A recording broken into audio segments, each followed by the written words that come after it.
District of Conservation is sponsored by CFACT. To learn more about our sponsor, head over to cfact.org. Thank you so much for listening to the show. Happy Tuesday, everyone. It's Gabriella Hoffman.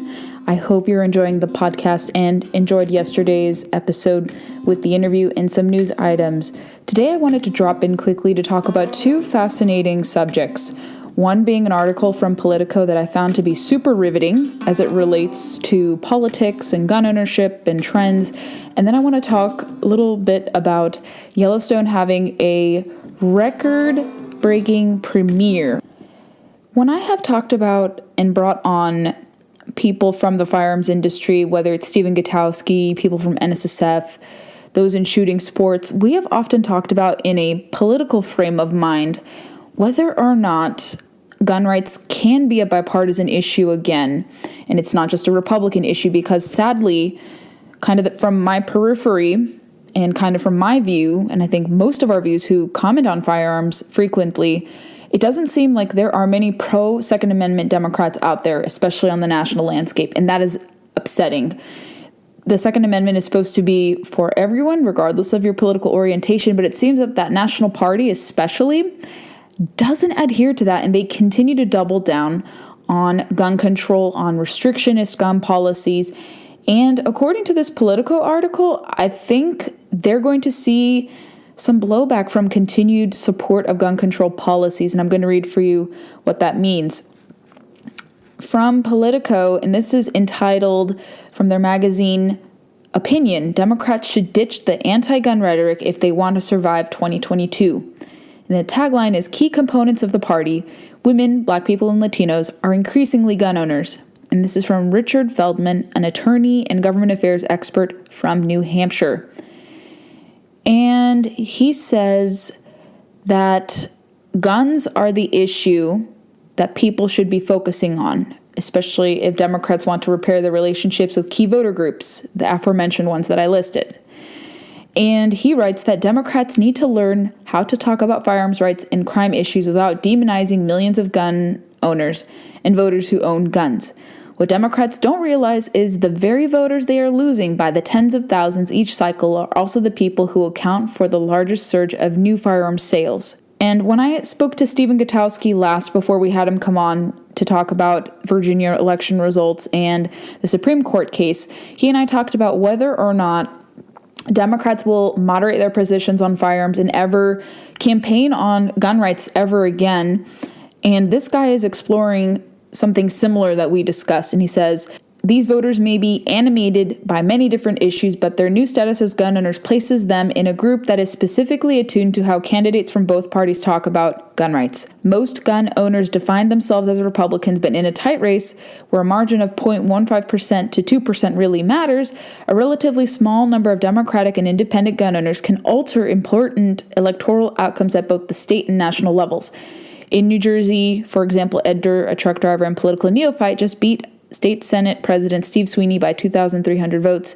Durr said he decided to challenge Sweeney because he couldn't get a concealed carry permit. Former Virginia Democratic Governor Terry McAuliffe's gun control message, which started with a ban on assault weapons, was heard loud and clear, a 1% shift, and he would have won. It's worth noting that the right to carry is at the heart of one of the most important gun cases to come before the Supreme Court. And we talked about this case with Stephen. And Democrats can continue to oppose gun rights to carry their weapons safely and legally, alienating an increasingly important segment of society and their potential voting electorate, or they can reposition themselves in support of gun owners on reforms aimed at keeping guns out of the hands of dangerous people. If the Democratic Party believes that the continuation of a republic requires maintaining a majority in the House or Senate in 2022, and I argue it does, their candidates need to pivot in support of gun rights in order to win. That's a very strong statement. And if you want to read more from this excellent article in Politico, I encourage you to do so. Because like I said, I'm as conservative as they come. But I believe the Second Amendment shouldn't be politicized where it's only just amenable to one party or one demographic. It should be available to everyone. And Democrats should be able to conceal carry, but they shouldn't be advancing gun control policies. And I jest. But anyway, I think, like we had talked about before on the podcast, do we see the gun vote be animated? Do we see gun control motivating people to vote in the opposite in support of Second Amendment rights? Does it move from a wedge issue to a top campaign issue going forward? Is the trends pointing in favor of gun rights and the Second Amendment going to lead to people voting with their gun interests at hand and abandoning one party in favor of the other? That remains to be seen. But if you see articles like this in Politico, that's a lot of warning signs that Democrats could possibly be in trouble if they continue down this gun control route, especially national Democrats.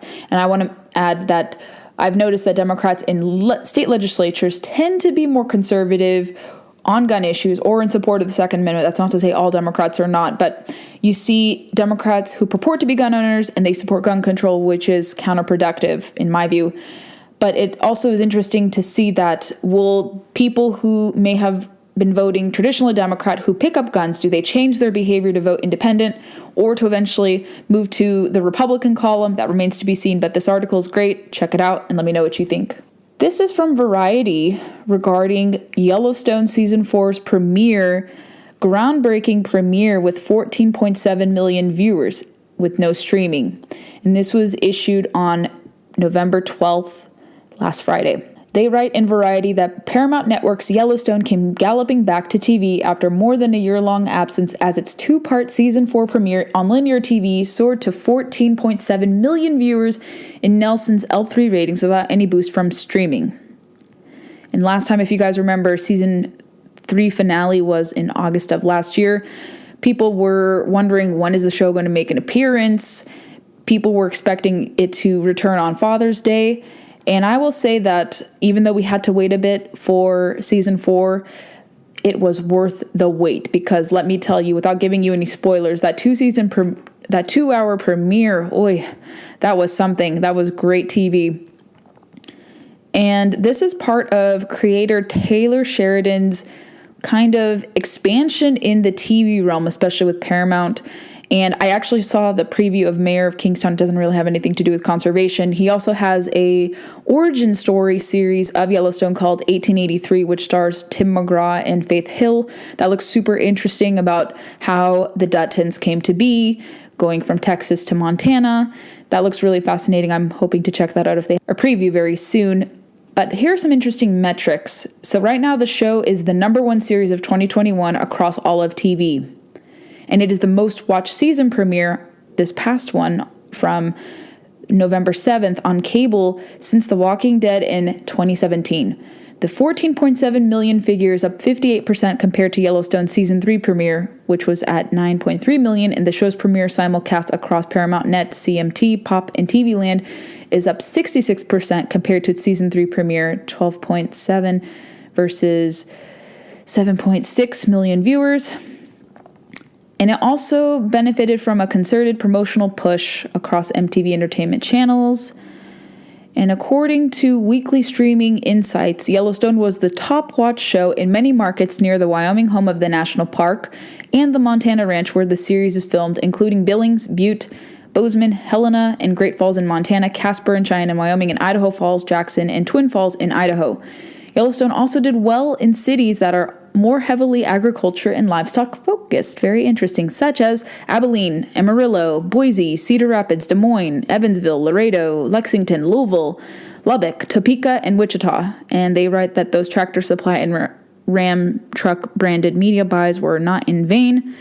So read that for yourself. If you have not checked out the show, begin from the first season, first episode, and catch up, because if you just start and you watch, you're not going to understand kind of the factors at play. And if you're a returning viewer like I am, just watch new episodes every Sunday at 8 p.m. Eastern. And this is not a plug. I'm not being reimbursed, but I'm trying to be informative and tell you guys when you can catch the show, especially if you have cable TV, which I still do. I don't really do streaming, which is unusual for millennials, but it's a great program. Kevin Costner and the cast of characters that are included have superb acting. The cinematography is beautiful. The themes, if you love conservation, ranching, Native American affairs, private property rights, and that overlap, this was the show for you. So it has kind of some real world, real day applications with a little splice of drama for you. Makes for great TV. It's an enjoyable show. Again, the content may not be suitable for those of you who are more sensitive,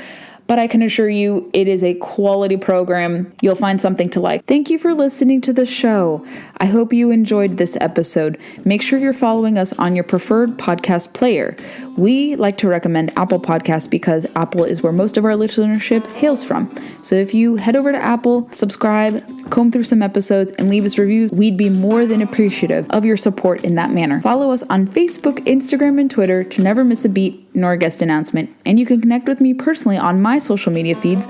All of the Facebook, Twitter, and Instagram links that I have are all denoted by blue check marks. Really easy to find me, so engage with me there. I'd love to hear your thoughts. If you want to recommend yourself for the show as a prospective guest, I'm all ears to hear and sift through different inquiries. I get a lot of requests, and my schedule is also quite busy, so you'll see guests come from me, but like I said, I'm always open to different guests coming on the show. Thanks for listening, and stay tuned for the next episode.